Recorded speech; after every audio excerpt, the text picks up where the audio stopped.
Arkadaşlar herkese selamlar. Bu içerimizde Type-C portlu lityum iyon pil incelemesini yapacağız. Bu pil 5500 mAh kapasitede bir Type-C portlu bir pil. Ayrıca şarj deşarj işaretledi bulunuyor. Şurada görebilirsiniz burada. Şurada bir işaretledi var. 5500 mAh kapasitede bayağı yüksek bir miliamper. Polimer lityum iyon pil. Devakala marka pil Type-C portlu 9 volt lityum iyon bir pil. Şu şekilde 5 volt herhangi bir şarj adaptörüyle kullanabilirsiniz. Type-C girişli telefonunuzun Type-C. Şurada şöyle kırmızı bir, şu an şarjı az gibi görünüyor. Şarjı az, şu an şarjı yok fazla. Bu pil %100'e ulaştığında yeşil ışık yanar. Yeşil led ışığını aktifleştirir. Bu şekilde bayağı kullanışlı bir pil, tavsiye ederim. Satın alma linkini açıklamalar bölümüne bırakacağım. 5500 mAh sizi normal pil değişiminden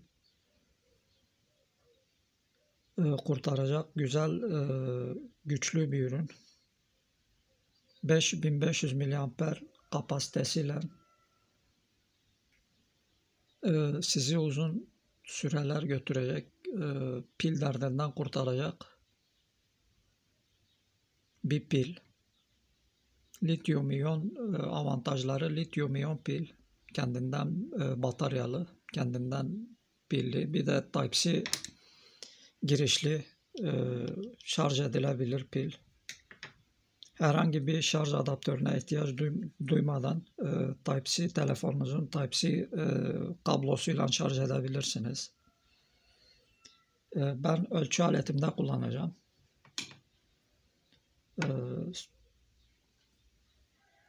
Ölçü aletim sürekli pil yüksek bir harcaması olduğu için sürekli pil değiştirmek zorunda kalıyordum. Ben de böyle bir şey aldım. Araştırıp 9 volt Type-C girişli bir araştırmalarım sonucu bu şekilde bir ürün buldum. Voltaj çıkışı stabil. 9 volt görmüş olduğunuz gibi. 9.20 volt. Şarja taktığımızda da herhangi bir voltaj stabilasyonu bayağı, herhangi bir voltaj dalgalanması olmuyor.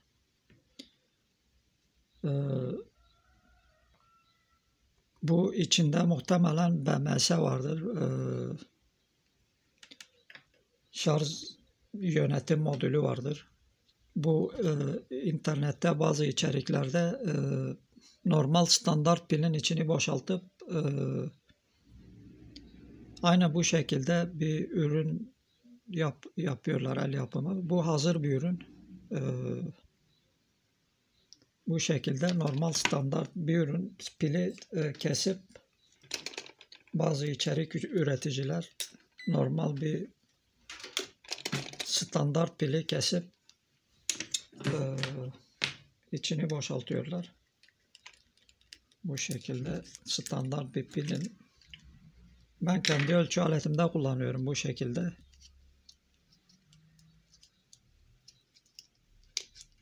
Normal standart pili boşaltıp normal batarya koyup içine buna benzer bir şey. Ama bu hazır bir ürün.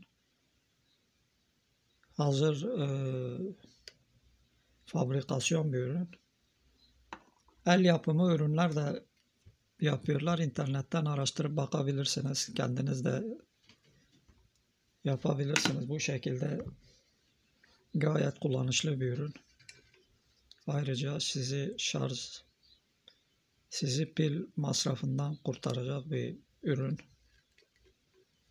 Bu şekilde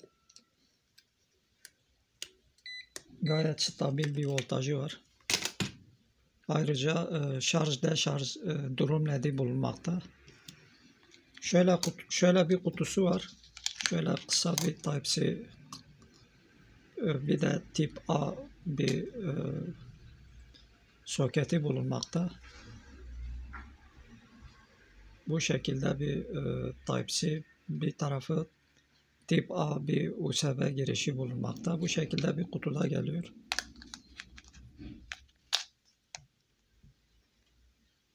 Tavsiye ederim. Linkini açıklamalar bölümünde bulabilirsiniz. Satın alma linkini. Kanalıma lityum iyon şarjlı pil bu şekilde.